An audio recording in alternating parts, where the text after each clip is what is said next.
Good morning, everyone. My name's Erin. I'm a senior lawyer from Hume Riverina Community Legal Service. I'm chairing today. We're doing Finding the Line When Consent is Coerced and Sexual Violence Begins. I'd like to just start by acknowledging the traditional owners of the land on which we meet and pay our respects to elders past, present and emerging. We are discussing some heavy topics today as well, so feel free if you need to just leave or reach out to a colleague. We have three presenters today. So first off, we have Sean Martin, who's joining us online.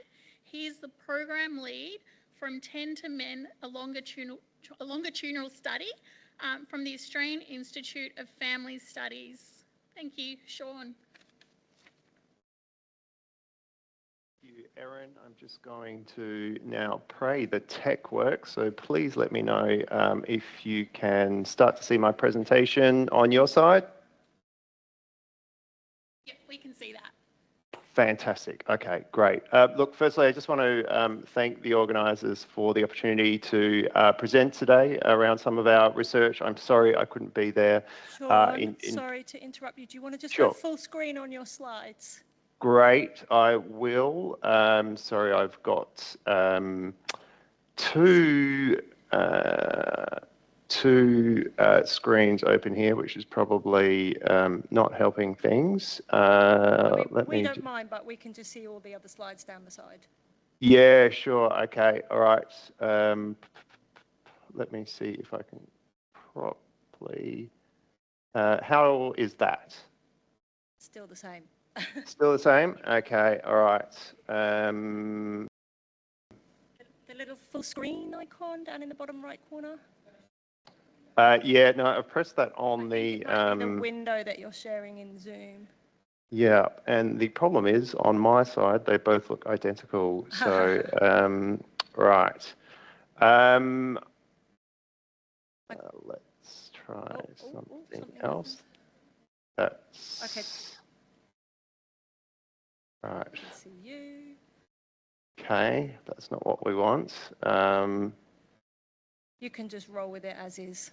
I think that's where we are. Yep. Yeah, I suspect. Unfortunately, sorry, this is the wonders of presenting in hybrid mode. So apologies for that. I'll be as quick as I can.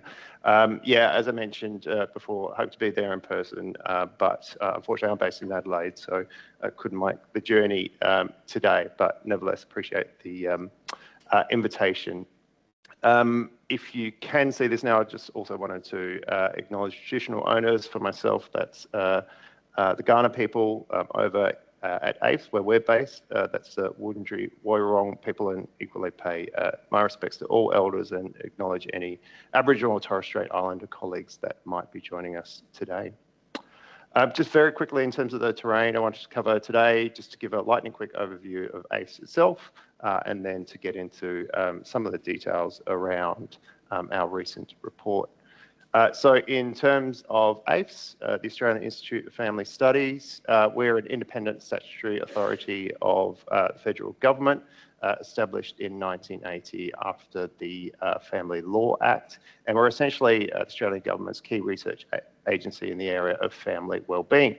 Our remit is to conduct research into the wellbeing and welfare of Australian families and provide policy relevant research to help inform both policy development and policy evaluation. So, and I should also acknowledge too that we have a family law and family violence team. They send their apologies. They weren't able to join you in person today too, but likewise would love to connect if that's of relevance. Okay, so into our recent report itself. So particularly around, I guess, some of the contextual thinking for that. So I'm sure as some of your audience are aware, a lot of our activity in this report was motivated by the National Plan to End Violence Against Women and Children, and in particular, the recent shift towards work focusing particularly on perpetrators. We were also very mindful of the recent report that came out of PM&C. One of our co-authors, Dr. Zach Seidler, was actually a member of that panel, and so was able to provide some insight that then informed some of our research focus. And we're also very much mindful of the fact that there are few longitudinal studies that are available that can provide data around IPV perpetration. And so that's how we commenced our work in this particular space. I'm mindful that there was some sort of interest around how we define intimate partner violence. And I think it's important to acknowledge that there's actually substantial variation around the definition or these definitional issues around intimate partner violence. They are variably called a vast variety of things. And that's problematic for us as researchers, as a sector. And certainly there are pushes towards trying to harmonise some of these issues and provide some broader consistency across the entire system. And that's highlighted by ourselves right at the top of our recent report, but more importantly, also by the national plan and elsewhere. And I think that's where the field needs to go.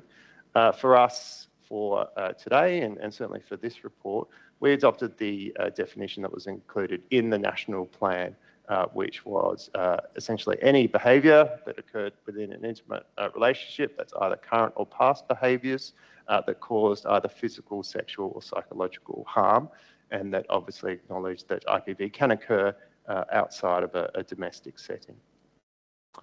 So in terms of this specific report, we had really two areas of focus. One was to look at the changes that we observed in our own cohort around the types of intimate partner violence. And then Sorry, Sean, I think, yep. Your slides, like it's not moved on from the first one. I'm not sure if you... Right, okay, right. I'm at slide 8. We're still on your first one. Okay, because all right. The screen that we're seeing is actually just your regular PowerPoint, so it's not the presentation. So if you'll have to click through just the regular in your PowerPoint there. Right. Yeah. Okay. Yeah. Are you seeing that? Yep, got it. Okay. Cool. I don't know how that worked because I was looking at a different screen. So are you able to see the screen that says research questions now? Yes, we are. Yep. Okay. All right. Great. Fab. Thank you. All right. No, sorry, and apologies for this on my end. Again, this is why things work better in person, not in hybrid, and that's on us. So yeah, as I was mentioning before, our research questions primarily focused around these changes in intimate partner violence behaviours, but also equally as important, I think using our data sets to try to identify predictors or risk factors and particularly protective factors that may help identify factors that might be able to use around IPV prevention. I'm just going to try to manually change the slides. Can you now see the next slide, which is on our methods? Yep, that's fine. Okay, great. All right. So for us, in terms of how we operationalised IPV, we used an adapted version of what's called the COSAR measure. It was one of the only available measures that was specific to men back when our study commenced in 2012 and 2013, and essentially asked 3 key questions around IPV. So as you can see here, it's have you ever behaved in a manner that has made a partner feel frightened or anxious? That was emotional type abuse. And then we had some items around physical violence. And in particular, and I think given the tenor of today's topics around sexual abuse, and I want to just touch on that in just a little bit. We also equally had some items that spoke to men's experiences around IPV, but for a variety of reasons that was sort of out of scope for this particular study. Okay, so as I mentioned before, we had some significant limitations with our sexual abuse items. So again, we had some items that focused particularly on perpetration and victimisation. As we went into our 4th wave of data collection, there were some concerns that those items specifically might trigger mandatory reporting obligations. And so the advice to ACE through the AGS was that we were best placed to not administer those questions, which is, again, unfortunate given the topic of your seminar today. I can say that subsequently in our current wave, which we've just completed as of this year and are looking to publish later this year, the advice at that time was that we were in a better place to administer those questions. But it does obviously speak to the sensitivities around these issues and sometimes the positive reporting obligations that places on both us as a study manager and our fieldwork providers.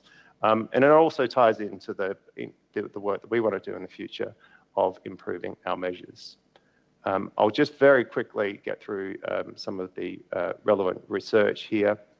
So firstly, around, I guess our headline figure was when we speak about cumulative prevalence. So given that these items asked about have you ever, so over the course of your lifetime, engaged in these particular behaviours, we can only really identify ever usage of IPV, and that level nevertheless increased from 24% back at our baseline level in 2013-14 to 35% in 2022, which was this wave 4 measure.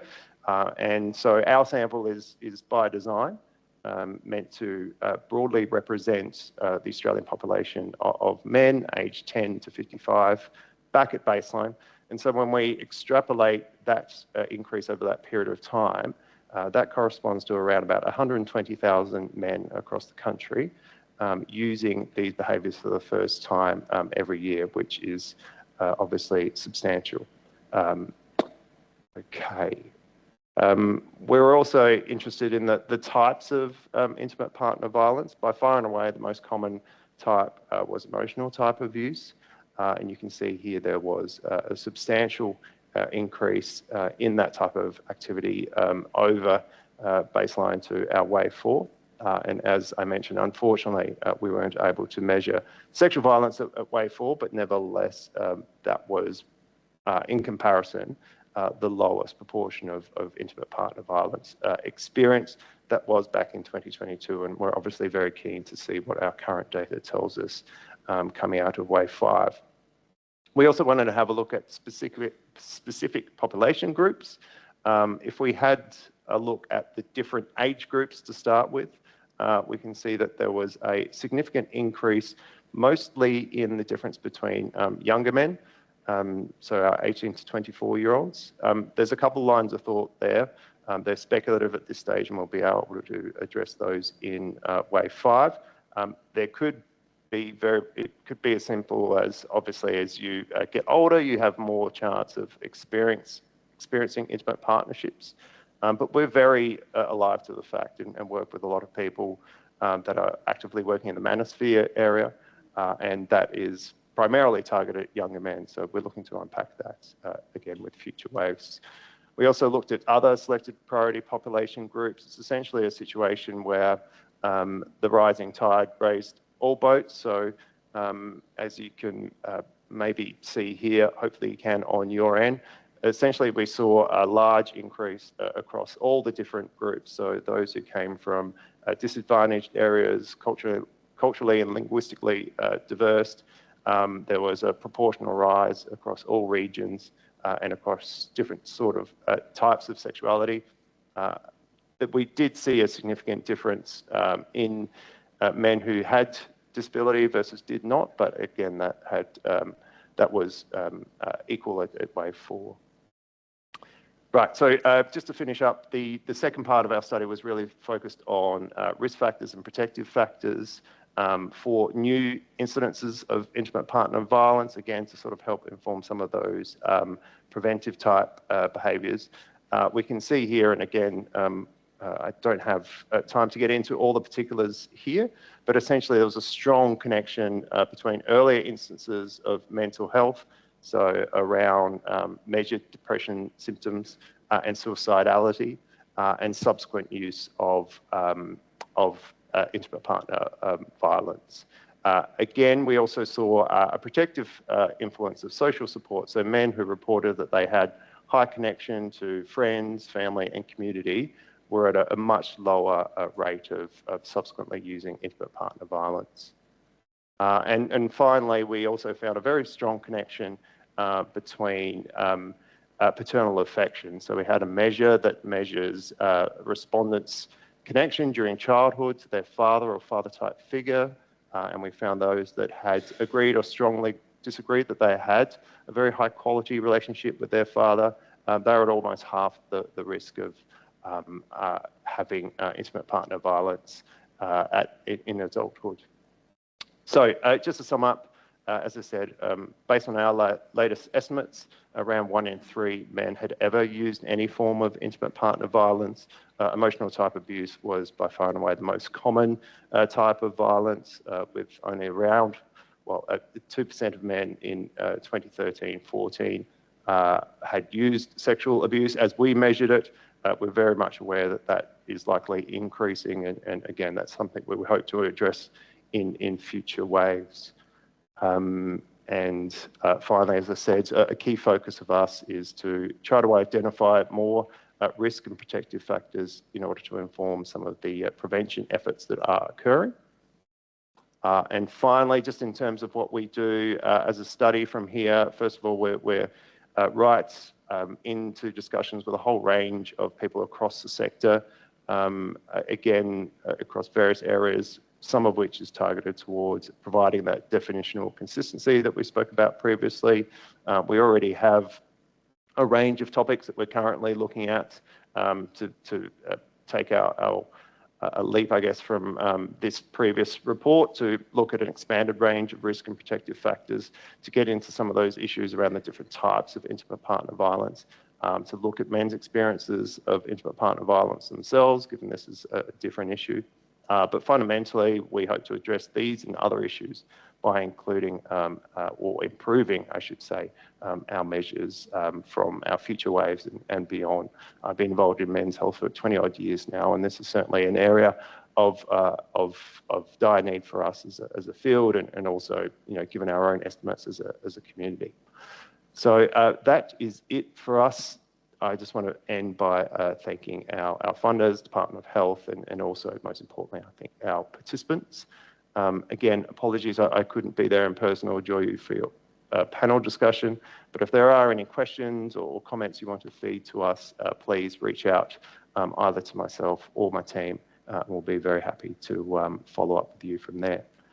So I am going to stop sharing and throw back to you. Again, apologies for those technical glitches, but again, please feel free to reach out, and we'd love to continue this conversation with you.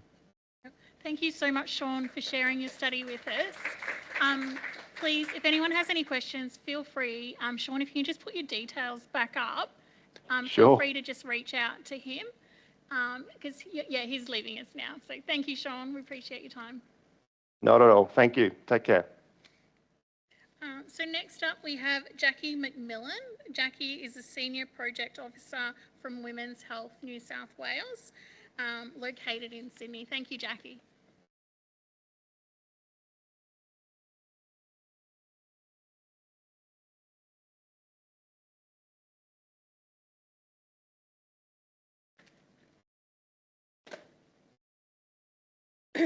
I'd like to acknowledge the traditional owners and custodians of the land and pay my respects to elders past and present.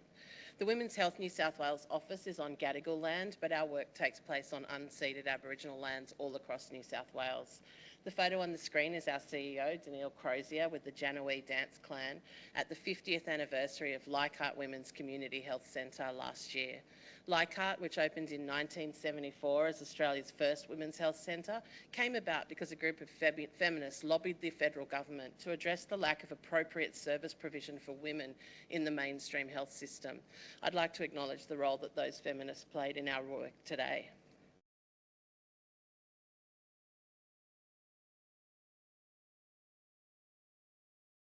My name is Jackie McMillan and I work for Women's Health New South Wales, the peak body for 22 non-government community-based women's health centres and special purpose services operating in New South Wales. Our members counter sex role stereotyping in medicine, systemic sexism and violence against women. Women's health centres provide gender-sensitive and trauma-informed care that values women's own knowledge, skills and their right to make informed decisions about their own health and well-being. Each Women's Health Centre marked on the map offers a range of services that directly respond to the needs of women in their local community. As their peak body, we do a range of things, including leading capacity building projects, and we do advocacy on key women's health issues. At the moment, that includes bowel cancer in multicultural communities, heart health, including gendered symptomology, reproductive health, where we're working on abortion access mapping, and domestic family and sexual violence, which is currently non-fatal strangulation via the Pathways project. So for the last 2 years, I've been directly involved in rolling out the Pathways project, which is part of the Sexual Violence Project Fund, administered by the New South Wales Department of Communities and Justice. The project title in full is a bit of a mouthful: Local Pathways for Victims and Survivors of Sexual Assault-Related Non-Fatal Strangulation and Acquired Brain Injury. It came about when Women's Health New South Wales identified a need to support and strengthen professional understanding and local capacity to respond to sexual assault-related non-fatal strangulation and acquired brain injury. So in the first stage of the project, we mapped the available evidence on strangulation. We looked at published Australian research and grey literature alongside supporting international evidence to define the issues and illuminate any data gaps. We summarised what we found in an evidence brief that you can see on the screen that's available on our website. At the same time, we met with local and international experts, and we asked lots of questions to understand the responses that were currently underway. For example, we met with New South Wales Health, who in the last 5 years created clinical protocols for managing non-fatal strangulation and head and brain injuries in the emergency department via the Agency for Clinical Innovation. The next stage of the project was designed to help the workforce identify which women might have experienced strangulation and connect them to the wider health and justice system in a way that holistically meets their needs. We built workforce capability to do this through 3 rounds of face-to-face training at each Women's Health Centre. And simultaneously, we worked with site coordinators at each centre to build a set of robust multidisciplinary referral pathways that were unique and specific to their local area. In the final round of training, which was delivered in tandem with these site coordinators, we introduced staff to their new workplace tools using case studies and simulations to make sure that they felt really comfortable using them. And there are currently 20 women's health centres across New South Wales currently screening and assessing for strangulation as a result of this project. We supported this work by creating any resources that the centres needed, including ones that help them work with women more effectively.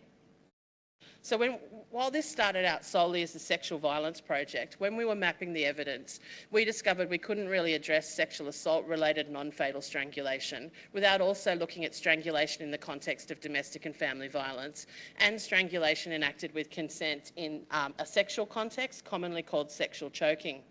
There's limited prevalence data on strangulation in the Australian context. The most recent Australian study on sexual assault-related non-fatal strangulation comes from 2016 in Western Australia, and it told us 7.4% of sexual assaults involved strangulation.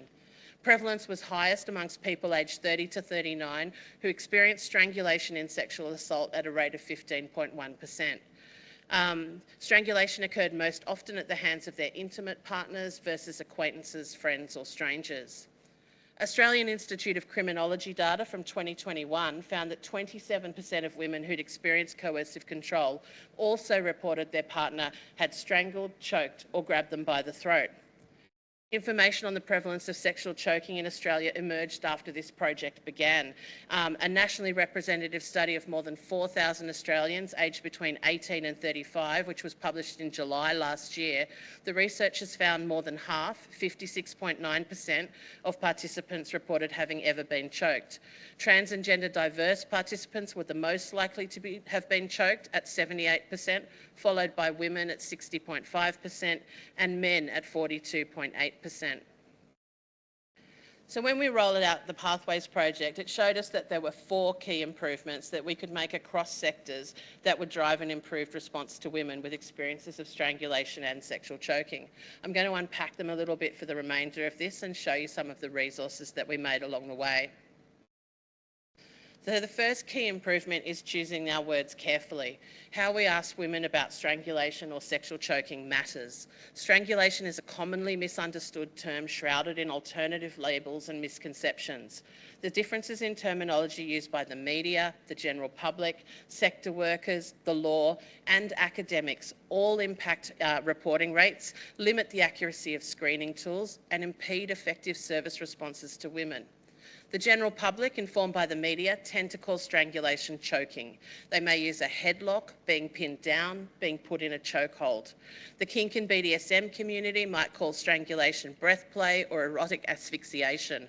Keep in mind, though, the group that we're most concerned about when it comes to sexual choking are those engaged in rough sex rather than kink and BDSM participants. They're generally surrounded by a community of practice with a shared understanding and definition of consent. There's no shared definition of rough sex. Some people think that the word strangulation only applies when the event is fatal. Service level data can also be affected if service providers, including police, fail to recognise phrasing like, "he tried to strangle or choke me," still mean that strangulation has occurred. Strangulation also sounds very serious. It's the term used in the New South Wales Crimes Act, and this can make victims and survivors choose alternative language to minimise the seriousness of strangulation. Women can also minimise what's occurred because the person who encouraged them to participate in sexual choking is the one setting the discourse. This might be intentional, a part of coercive control, or it might be that they themselves don't know the risks, so they present sexual choking as nothing to worry about, a normal part of sex. A Queensland study found that some women don't disclose strangulation because they don't relate their experience with the screening questions. A UK study asked the same group of victims and survivors 2 questions. When the women were asked if they'd been strangled, 45% of them said yes. When the women were asked if they'd been held in a way that meant they couldn't breathe, 75% of them said yes. So we suggest that using more benign and general questions about pressure being applied to the neck or being held in a way so you cannot breathe can help avoid confusion about terminology and potential minimisation by victims and survivors. And this approach works. One women's health centre that we visited initially told us they saw very little strangulation. However, after our training, they changed the way they asked the question on the New South Wales risk assessment tool, the DVSAT. They now ask, was pressure applied to your neck or were you held in a way that made it hard to breathe, even during sex? Women usually start to shake their head until the questioner gets to the even during sex, and then they nod yes. 4 months on, one worker that we trained at this centre told us that 90% of the clients she sees have experienced strangulation. The poster that you can see up on the slide is on our website, and you can use it in your reception areas as a good conversation starter with women. So we also need to think that the same victim and survivor may be negotiating strangulation in one part of their home and sexual choking in another, but view their role in each situation very differently. At a Shantyworks non-fatal strangulation symposium in Melbourne, Geraldine Bilston, who's got lived experience of domestic, family and sexual violence, reminded practitioners administering risk assessment tools of the intimacy of domestic violence perpetration. I went to the bedroom willingly. I wanted to be loved by him physically. The subtext being, even if that sex might have included sexual choking. Geraldine also pointed out that she was never going to talk about sex with her mum present, which she was for early appointments.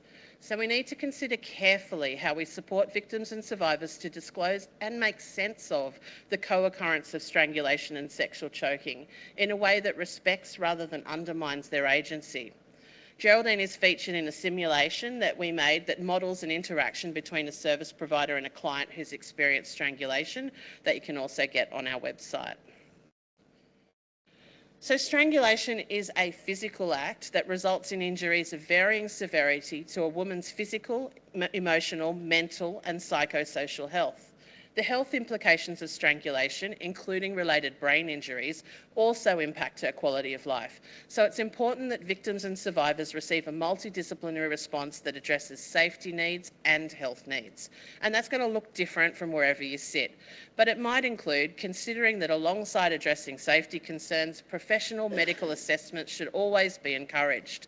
It might be considering safety. So for a doctor, that might be not letting the woman go home with the perpetrator with discharge advice that isn't safe for her to carry, or medical advice that isn't achievable in a violent domestic setting. It's keeping children in view, and that's not just in terms of mandatory reporting, but also considering the intergenerational effects of violence, connecting kids present in the home for strangulation to early intervention services. We should also remain cognisant that kids might be experiencing violence themselves, including strangulation, directly from the perpetrator. And it will also mean keeping legal and compensatory options in mind in case the woman chooses to pursue them down the track by paying attention to how we record strangulation in our case notes. We worked in partnership with the Community Legal Centre, Women's Legal Service New South Wales, on an Ask Lois webinar on this topic, and you can find that on our or their website. We helped our own teams keep a multidisciplinary response in mind by creating statewide guidelines, and they form the basis of each Women's Health Centre's organisational protocol and referral pathways. The guidelines start with two at-a-glance flowcharts. One is for strangulation in the context of violence, and one is for sexual choking. The flowcharts guide the service provider through making a multidisciplinary response. Each Women's Health Centre customised the guidelines to reflect their internal services and the external services available in their local area, which I hope saw them connect with their local community legal centre. So when we created our evidence brief, we found that there were some key gaps in data about women's experiences of strangulation and sexual choking. More data relevant to the Australian population will help us identify at-risk groups among our communities. More data will see state-based health organisations like New South Wales Health refine clinical protocols relating to when an MRI or other medical imagery is necessary after strangulation. We also found a bit of a blind spot when it comes to strangulation and sexual choking being mechanisms of injury for brain injuries. This data gap feeds into what options are available to women who might have acquired a mild brain injury from strangulation or sexual choking. This includes a lack of free or low-cost ways to assess the brain injury and a lack of free or low-cost therapies to help the woman manage any life impacts that brain injury might be causing. And without a proper diagnosis, there can be diminished access to social supports like the NDIS or to just legal and compensatory outcomes that recognise the full extent of the woman's injuries. Within our network of women's health centres, we reformed the way that data was collected on these issues so that we can use it in the future to advocate for improved access to brain injury and other services that the women we see need. So the referral pathways that we built for strangulation and sexual choking both include instructions to deliver health promotion or psychoeducation to women, particularly in the absence of signs and symptoms of life-threatening injuries that would see the woman referred to a mainstream health setting. While our teams often had well-worn ways of conversing with women who'd experienced domestic, family and sexual violence, for many staff members, taking a harm reduction approach to sexual choking was very new. So we covered effective health promotion approaches in the third round of face-to-face training using role play and simulation, which you can see staff in the photos engaging with. We supplemented this face-to-face work by making a resource that sets out 8 evidence-based ways you could approach delivering health promotion to different audiences of people who currently or might be considering sexual choking. This resource, which includes practitioner examples, is available on our website. And you'll also find teaching tools like the graphics showing the visible signs of sexual choking, which can be used to encourage help-seeking behaviour by helping clients understand that visible signs can mean a more serious event has occurred. There's also a short video for women where medical professionals explain what happens in the body when they're strangled, which can help women understand the seriousness of strangulation in the absence of visible signs. Plus, there's a brochure for women that covers strangulation and sexual choking. We also worked with an amazing men's behaviour practitioner, Joel Palmer from Orange, on a digital story that models how you might talk to men who use violence about sexual choking. It was launched at one of our rural centres, Central West Women's Health Centre, at their inaugural Men's Summit in Bathurst earlier this year. It's been taken up by No to Violence and circulated through their Men's Behaviour Change Network, with some services embedding it in their group work. I'm going to play it for you now, and then my colleague, Courtney Artridge, will give you some of the other insights that we learnt from our rural, regional and remote work.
Okay.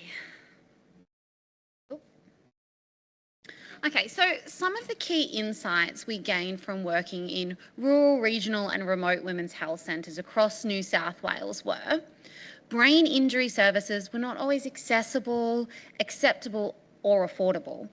GPs were less available. So in some towns, all the GP practices were operated by the same company, which made connecting with them a make or break. Regional hospitals were often overwhelmed and unlikely to take anyone other than acute presentations, which gave us some trouble when most of the screening and assessment revealed historical strangulation having ongoing effects.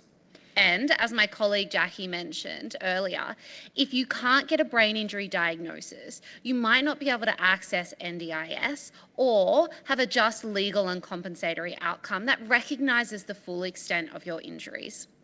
This complicated rolling out effective referral pathways in these areas, but our rural and regional and remote colleagues are used to finding innovative ways to meet the needs of women in their communities. So Emma Siegel, the manager of Women's Health Northern Rivers, is a good example of a tireless advocate for women in her community. Taking on the role as the site coordinator for our project at the Regional Women's Health Centre, Emma invested time and energy in becoming a local spokesperson for the women's health for this women's health issue. This included landing media in her local online media outlet, the Lismore app, which publicised the centre's readiness to respond to sexual choking. She also crossed the border to present training on the issue directly to GPs at the Health Ed's medical update last year in Brisbane. As part of building her local referral pathways, Emma quickly identified that no brain injury services or appropriate allied health services were available to support women in the area. So she went on to apply for a separate grant to help fund GP and allied health services for local women who might have experienced strangulation. She got those monies and the Pathways program was born. We recently received the first case study of a client whose potential brain injury was identified through screening for strangulation that our project embedded at the centre. The client was then initially referred to the Pathways program within the Lismore Women's Health Centre and received assistance for her injuries, including the disability support pension. A second client has also been supported to have her acquired brain injury from strangulation recognised and is now receiving support via the NDIS. Thinking back to Jackie telling you about a centre who changed the way they ask women about strangulation and sexual choking, the worker she referred to was Chelsea Will-Smith from the Women's Centre for Health and Wellbeing, Albury-Wodonga. Not only did Chelsea change her own practice, leading to her identifying that 90% of her clients have experienced strangulation, she's now helping to change the way service providers across New South Wales conduct strangulation assessments. So a part of this project, Chelsea took her first ever flight to Sydney to showcase the way she conducts a strangulation assessment with a client. So yours truly, the client, in a recording studio. You can access that recorded demonstration on our website at leftnomarks.com.au. So that's a short overview of our project and a taste of the resources of the It Left No Marks website and some insights we learned through rolling out the project in our rural, regional and remote women's health centres.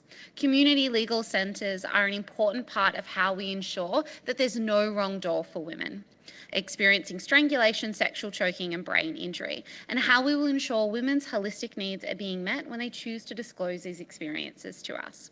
We encourage you to reach out to your closest women's health centre, and if it's not already part of your referral pathway for women who've experienced strangulation, ask to be added to the referral pathway. And that's it.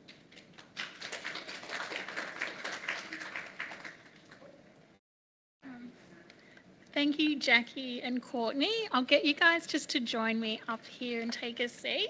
We've also got joining us today Tori Mines. She's a senior solicitor from Western Women's Legal Support located in Dubbo. So I might grab a...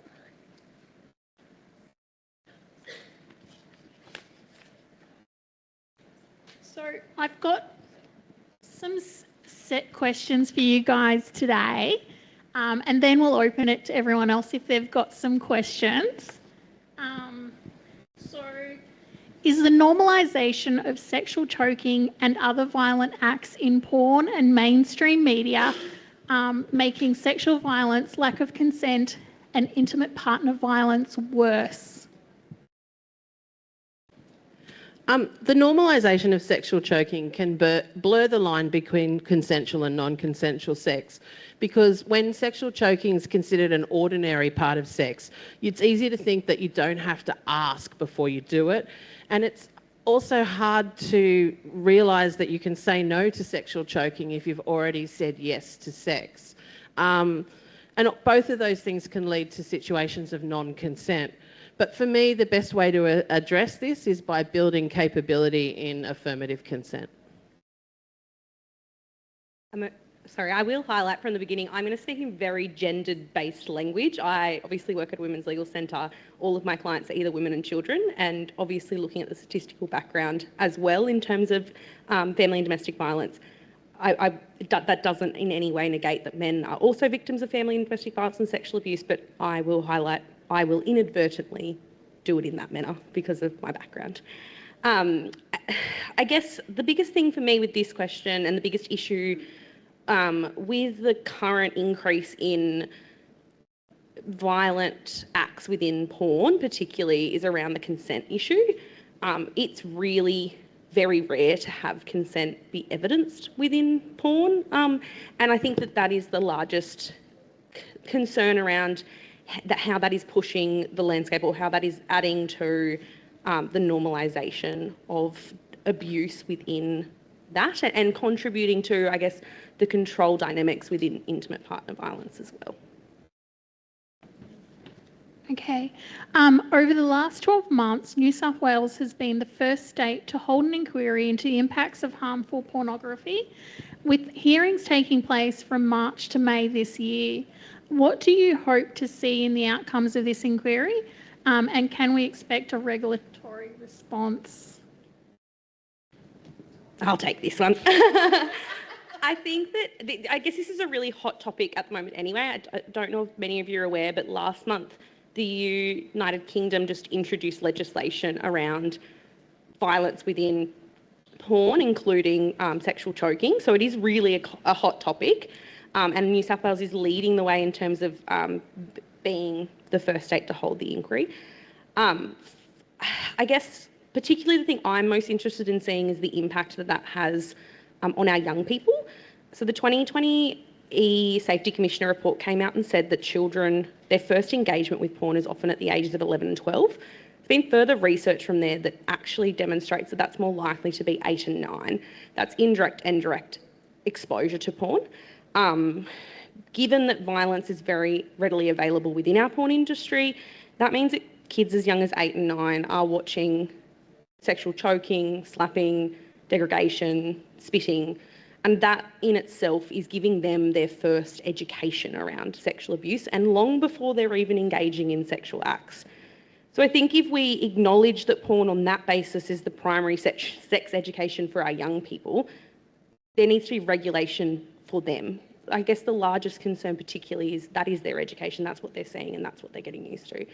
So I think age restrictions are really very well legislated, very well established in terms of our liquor, our gambling, all of those things. You can't access an alcohol website without having to put in your date of birth, but there's no regulation around child access to pornography and violent porn. So I think for me, lots of it would be around the regulation for children accessing it, but that also then needs to be coupled with additional education programs for kids within schools and safe teachings of safe sex and safe relationships.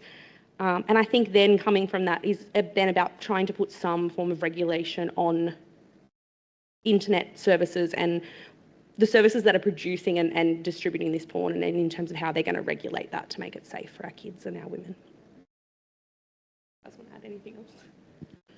I guess also I'd be interested in who defines harmful. What do those words mean? We know that the law is a blunt instrument when we ban things and we have a regulatory response. So And we also know that sexually explicit materials play a really big role in affirming non-mainstream sexual desires. So I think we have to be brave at the same time. If we're going to ban, we need to be at the other side, providing information about healthy sexuality to young people. And if they've got questions about alternative sexuality, we have to be able to answer those. And most of the answers are happening in school settings.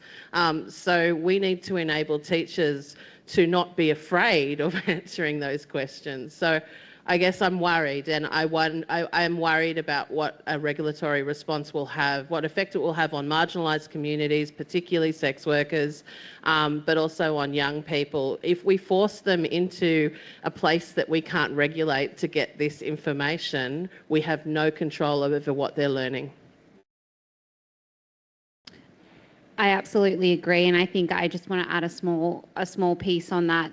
Again, if we regulate it, there are going to be those on the fringes, and we want to make sure that we can give them the education on, if they are going to practice sexual choking, where do they go if something goes wrong? What services are available, and what does it look like if it goes wrong? What signs and symptoms should you be looking for if you need to go to the emergency department? And I think if it's regulated, they're going to potentially, disclosures and help-seeking behaviour is going to be decreased. Okay, thank you. We saw a bit of this in the presentation, but how can we as legal and health professionals initiate those difficult conversations about choking or sexual violence or coercive control when suspected but not disclosed? Should we be naming it and calling it out for what it is? Such a good question, and I think when we when we were working with the women's health centres in their workforce training, we focused a lot on this professional curiosity. So that's curiosity with a purpose, and particularly being non-judgmental, gender-affirming, culturally safe. And I think it's using that professional curiosity to create a safe space for these difficult conversations. And just keeping in mind that when you start this conversation and you ask your question, and the question can be the same, whether you're asking screening for strangulation in the context of violence versus strangulation enacted during sex with consent. So that could be, was pressure applied to your neck, or were you held in a way that made it hard to breathe even during sex? And a response to that can go either way. Yes, but it was consensual. Yes, in the context of violence. Other ways you can do it for sexual choking is, did anything happen during sex that you felt uncomfortable with? Or is there something that's happening during sex that you want to know a little bit more about? So I think that's initiating the conversation, and then we have to think about, well, how are we responding to that response or that disclosure? And keeping in mind that your response is going to depend on what context in which they disclose it in. And then again, that non-judgmental, gender-affirming, culturally safe response. We also have the health promotion resource. I think there's 2 out there left on the table. And they set out 8 evidence-based ways in which you can approach health promotion or psychosocial education, specifically around sexual choking. But approach 8 also talks about the co-occurrence between, strangulation occurring in the kitchen and also what is believed to be consensual sexual choking. I'm only very quickly going to add to that, because that is a perfect answer, is mainly just to highlight that we are in a really unique position as community lawyers.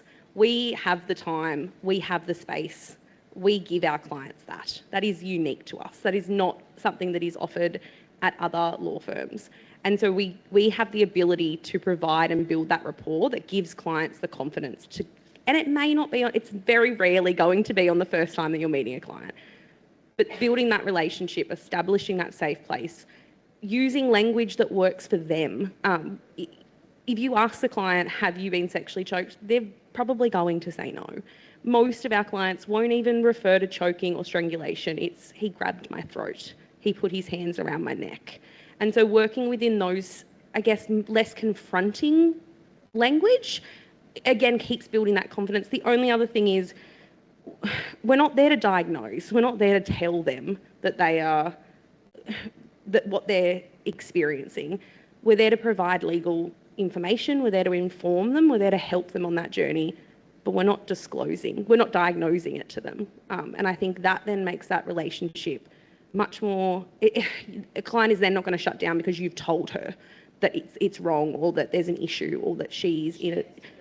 She gets control. She gets to define it. And I think that is where the power comes in, our ability as community legal workers to give that space. Thank you.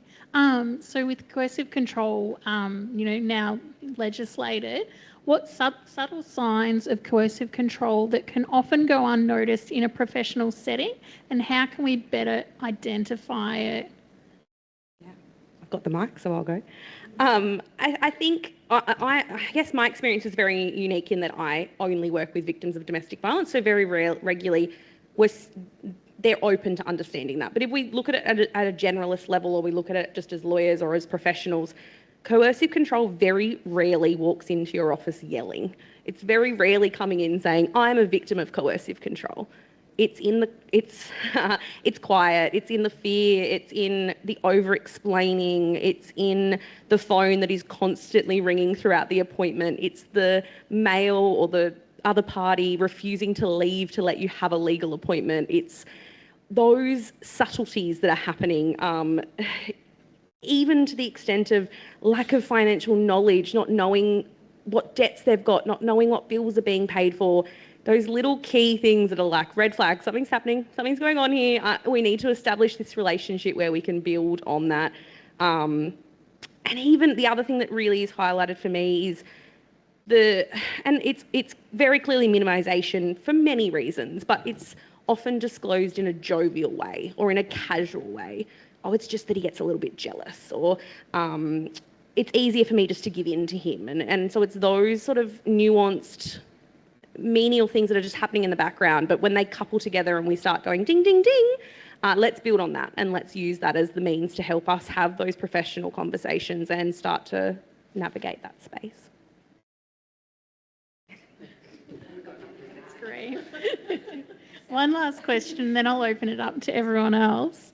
How can we as professionals intervene earlier before clients end up in contact with the police and the courts, such as co-located, such an example, maybe co-located services? Okay, brilliant. I don't want to hog it. No. Tori's going to take over, but I think the very first thing that I want to add is be prepared. Have a referral pathway, have protocols that support your staff. That's the reason why we create protocols and guidelines, because we're putting staff in really difficult, confronting situations, and we want to make sure that you have decision-making tools that support you whilst you're supporting women. So I'm not a frontline worker, but my role is to support frontline workers. So I think one of our greatest achievements in this protocol, in this Pathways project, was producing a guideline that enabled there to be 20 bespoke referral pathways across the state that we know about. I'm hoping more came out of it. But yes, referral pathways protocols. Absolutely. And about building those networks. We can't, as lawyers, do it on our own. Our victim survivors can't do it on our own. It's about providing a village of support, and my team will be sick of me hearing this because I think every day I say it's about creating a village of support around our victim survivors and about doing it together. No one service can do it all. And so having those relationships with health, having those relationships with counsellors, having those relationships with all of our community organisations and walking that space together. The other thing that we have really tried to do, particularly to outreaches, is trying to meet clients where they're at. So we don't have any permanent co-locations. We're not permanently based in any health setting, but we do often see clients in hospitals, in GP offices, or in other service, whether it's DV/CAS offices. We're meeting clients where they're at as well, and that in itself builds those referral pathways. It builds those connections, and it helps us access clients before they're getting to the point of already having gone to police or already having been involved in that. It's recognition of who we are, but also trust in our communities and having clients trust that we are going to show up and that we are going to work with them. I have a health justice partnership with Women's, and I really appreciate having that relationship with them and being able to like, oh, I've got this client, can you help? And yeah. So what I might do now is if anyone has any questions for the panel, I'll run around with the microphone.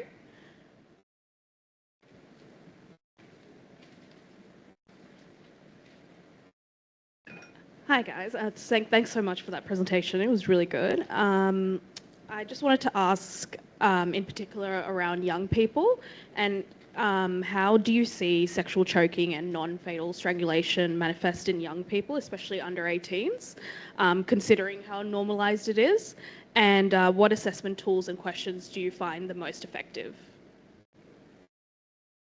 Do you want to answer the first part and I'll answer the second? Okay, so how it's manifesting, I think that's a difficult one for us to answer. One, because we're not working with young people directly. Some of our women's health centres are. They've only so they built their protocols and referral pathways this year. So we're still getting a good picture on what that's looking like. But they're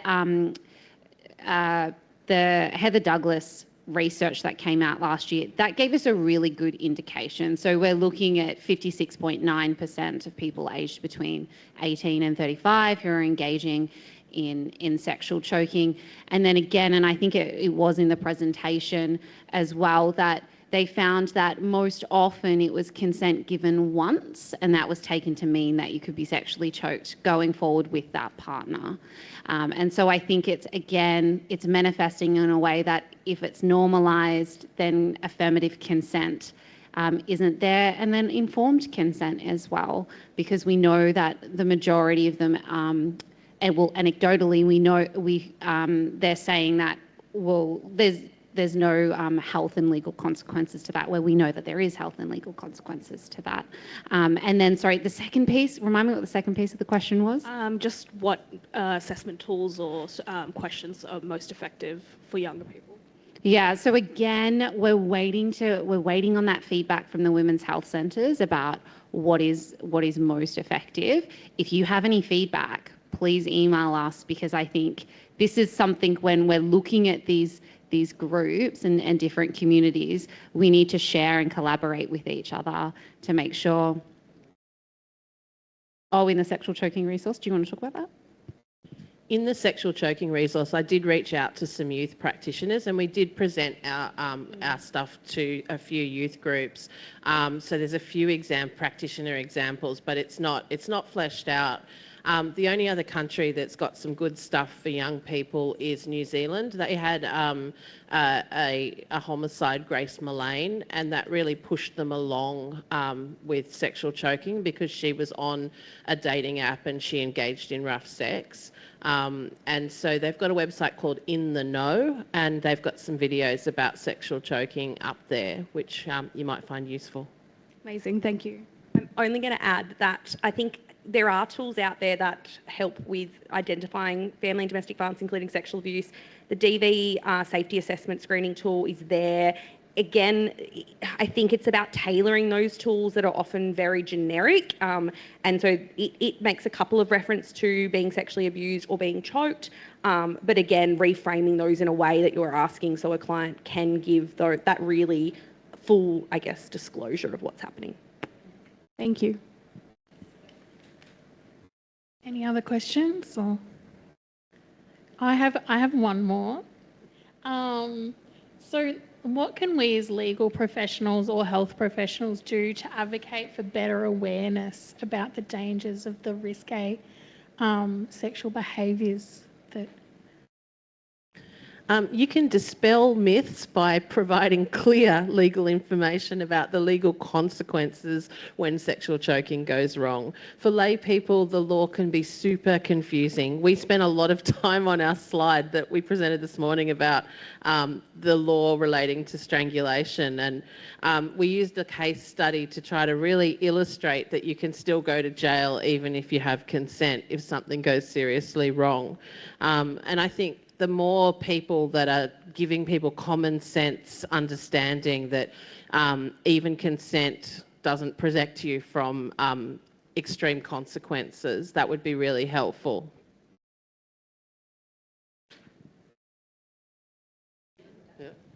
Yeah, I think. Oh, did you?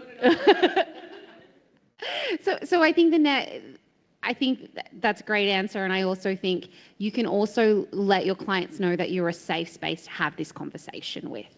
So one, that's building rapport, which you're already good at, but another way to do that may be, for example, one of our women's health centres, within the waiting room, they have the poster that asks the question, was pressure applied to your neck? Were you held in a way you couldn't breathe? And that can help start a conversation. Rather than you actually starting it, the client may say, oh, I was reading that poster in the waiting room, and that was an interesting poster. And then you can start that conversation. So just finding really nice, subtle ways to say, hey, we're here and we're ready to have this conversation if you need this conversation. Hi guys, I'm Christy. I work for Ability Rights Centre as a family violence, family law advocate alongside my solicitors.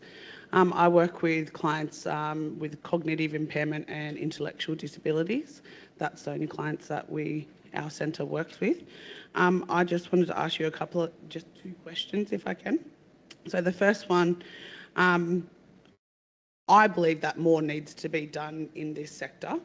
Do you guys believe that? And if so, what do you think the suggestions would be to make this it's becoming more and more prevalent. It's more in the media now. How can we fix this? I'm going to always harp back to education and harp back to educating in a way that, again, I think we can't just be like, this is bad, don't do it, you're doing terrible things. I think it needs to be around, let's promote the dangers, the real dangers, and the work around what the girls have done and what they've talked to us today about those undefined signs and majority of even homicides through sexual choking not having any, or just choking generally, not having any physical signs. I think that's the stuff that hits home. That's the stuff that you go, oh, wow, this is serious. But then saying that, you're talking about education, and I totally agree with that. But then when we're working with people with disabilities, cognitive impairments and things like that, there is barely nothing out there that caters and we need to them. We need to tailor our materials for lots of cognitive impairment clients, for all of our minorities. Because I talk to my clients about, that when they go to these courses and things like that, and I even help some perpetrators kind of get into some courses because that's needed as well.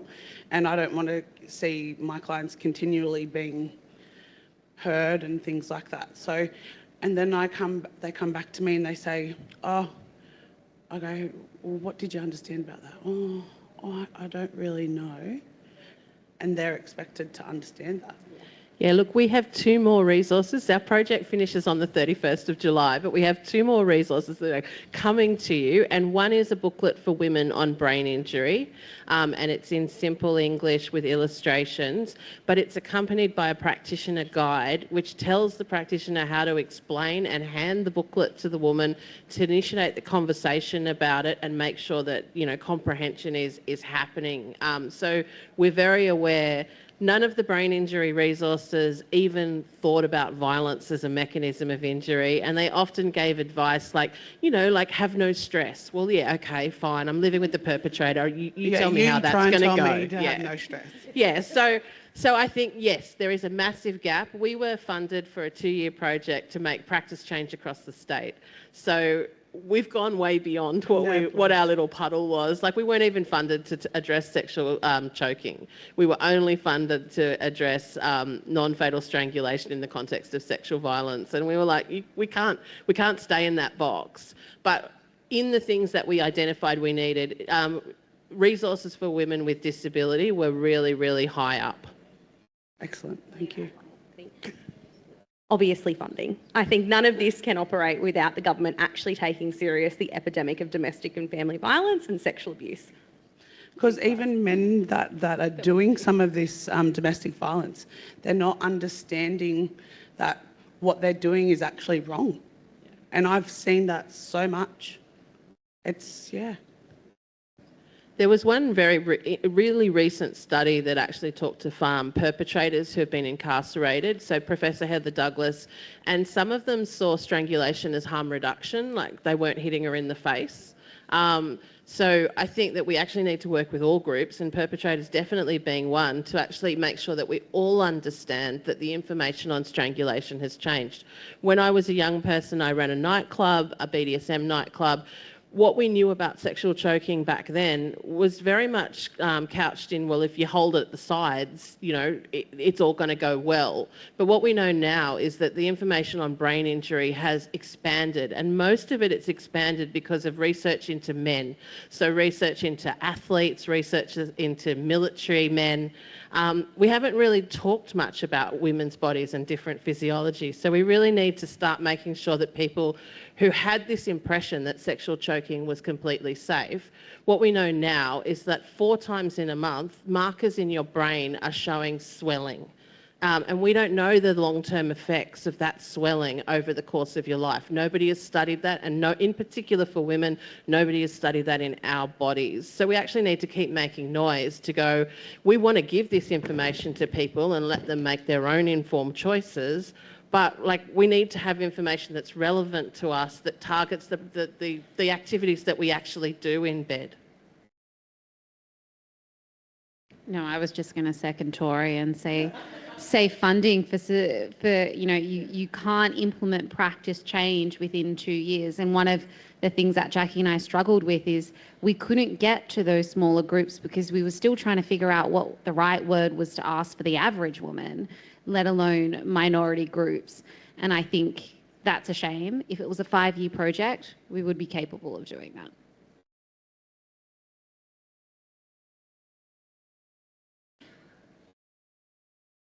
Hi, thank you for the amazing presentation. It's really informative and also very intriguing. My name is Penelope. I'm a solicitor working at the Seniors Rights Service. So obviously all my clients are seniors. So I'm just wondering, is this an issue also prevalent in senior groups? And have you ever worked with any seniors who have experienced this issue before? And if so, what do you think are the distinctive barriers for them to seek help or to talk about it? The barriers, yes, women of all ages can be strangled and can engage in sexual choking. So the first barrier is that we don't see older women as sexual beings, so we don't even ask them questions about this. I put a small section on older women in the evidence brief that you can read, but one of the things that you might want to work with older women, some of them were alive before rape during marriage was even legislated. So you want to make sure that they understand, firstly, that even when you're married, you can say no to sex and you can say no to particular types of sex. I think we also saw from Dr. Hayley Boxall's research, she looked at homicide pathways, and there was one group of men that she was looking for ways we could intervene in domestic family violence homicides. And there was one group of men that had not had any service contact, but they'd had a significant life-changing event. Now, that might be retiring. It might be all of a sudden their social power really changes. And so those men would probably be most easily connected to a GP. And a GP would notice that stuff is going wrong for them. So I think that we need to think with older women about giving them instruction that if he starts behaving weirdly, and weirdly might be changing the kind of sex he wants and the frequency, or wanting to have weird sorts of sex that he hadn't asked for before, if you get any of those kind of things, he needs to be connected to a GP. And if you don't get the right response from that GP, you need to go to another one. Because those are the men, I think, that are falling through the cracks. I just want to add that sometimes women can fall through the cracks in the sense of they may not notice those signs and symptoms until she's much older, until the first time she actually gets asked the question, was pressure applied to your neck? Oh yeah, but it was like 20 years ago and it happened regularly in this violent relationship. But the consequences can still be coming out now. So it may not be menopause that caused those signs and symptoms. You know, it may not be stress or being a mum. It could be a potential brain injury, and often it overlaps and exacerbates each other as well. So that's also a consideration for the older cohort as well.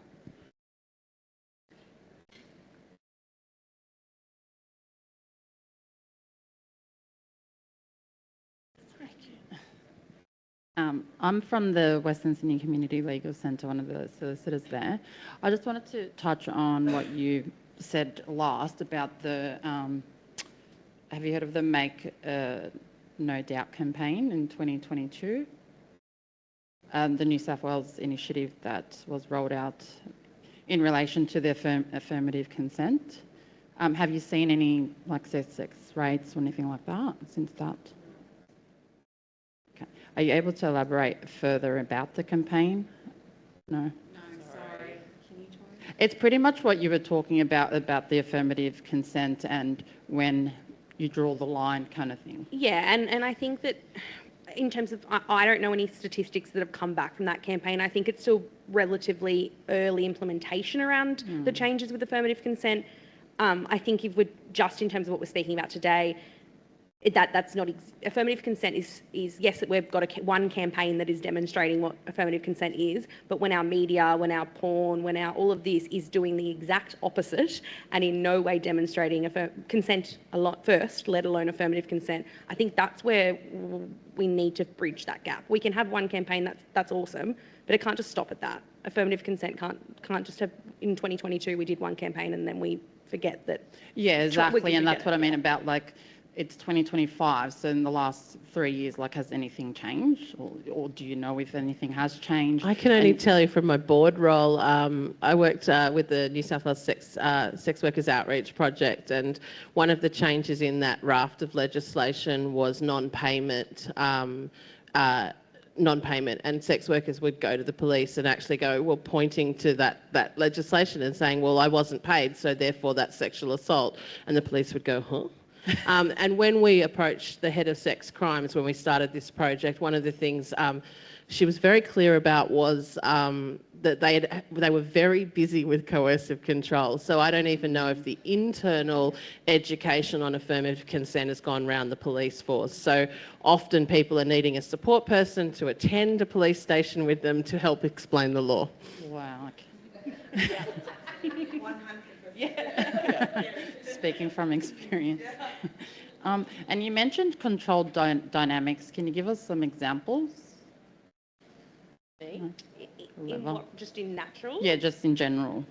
I guess if we're looking at coercive control and dynamics around coercive control, I think lots of what... Oh, sorry, I'm just going to put the drink down. Lots of what we see on a day-to-day basis is going right back to the starting point of slow isolation, of slow reducing ability to have connections with family and friends. Your financial control then comes in, and that can be as simple as tell me where you spent the money on. Did you buy groceries? Prove the receipt that you brought the groceries. And it can extend beyond that to not having access to finances, being refused to allow to have a job. The biggest thing we're seeing lately, and will continue to increase with the use of technology, is technologically tracking people, yes. And that's as simple as apps or phones, but also I still to this day have clients who are getting tracking devices put in their cars and all of those things. So I think realistically it's about any means that somebody is doing that is going to regulate and control them. And so we could sit here for days and talk about every possible non-physical form of violence, but I think the biggest ones that we often see, and what it often starts as, is that slow removal from your ordinary life, that slow removal from your relationships with your family, taking away that ability for the woman to say to somebody, this is weird, or for a family member to say, oh, that doesn't look right. And if they're not seeing them and they're not having that regular engagement with them, they then start to lose that outside view and that regulation of, hey, there's something going on. And then, yeah, obviously our financial control, our technological control, our employment control, our spiritual, controlling religion, controlling all of those other things that come into play as well. Amazing, thank you.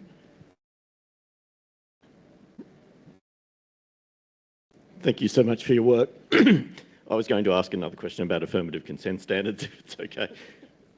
I'm a legal academic, and it just seems to be a wonderful context in which it's really important to explain the fine detail of how affirmative consent is different to explaining consent before affirmative consent standards became law. And I still fear that in higher education or in consent education, the ability to teach the change between sexual activity and the need for consent at the cusp of changing between sexual activity is just still not done correctly. And you mentioned a number of times that this context is really the one in which it has to be explained correctly. So thank you for that. Thank you. Thank you for your work in it too. Any other questions? I'll just do one last one. I guess we've identified maybe coercive control, with a client. What support, like often you just want to say leave, but that's probably not appropriate. Like it's very much about choices. What would you do, or what would you recommend that we do moving forward to best support these clients? Yeah, I'll have a minute. No. I think you're right. Turning around and telling them to leave is not always the safest option, and you need to consider that. My big point before I hand it over to Jackie and Tori is if you do not feel comfortable providing advice, so for example, you don't have the training, you don't have the protocols to back you up, ensure you have a referral pathway to a service that does have those skills in order to provide that advice, because it is a very complicated space and we are dealing with women and children's safety. So you need to make sure, I don't want you to frighten you into doing nothing, because we certainly should act, but just make sure that it is it's thought out responses rather than being reactionary. Yeah. I probably would ask her what she wants from you. I don't think it's gone over her head that life is pretty shit at that point. So I think you ask her how she would like to be supported, and you let her lead, because nobody else has let her lead. So you might be the first person that gives her that agency, and taking it back in small places is the beginning of resuming agency in the rest of your life. I think it's difficult, particularly when you're faced front on with a client who you know needs to get out, and you need to get them out to get them safe. But the reality is it's not that easy. I would love to be able to say to every client that walks in my door, just leave. But where are they going to go? They go into temporary accommodation for 20 days and that runs out and they have nowhere to go. They have no house. Our refuges are full. Our emergency accommodation's full. It might not be safe anyway, because it's in a regional town where all of our community know which is the emergency accommodation, know how to get there, know when it's being staffed, know when it's not. They're sometimes living in communities where there's not a 24-hour manned police station. So what supports are we going to have there if the situation goes sour?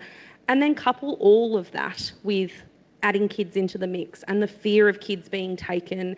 And sometimes for lots of our clients, their priority as a mum is that I will deal with what I need to deal with to make sure my kids have a roof over their head and that they're okay.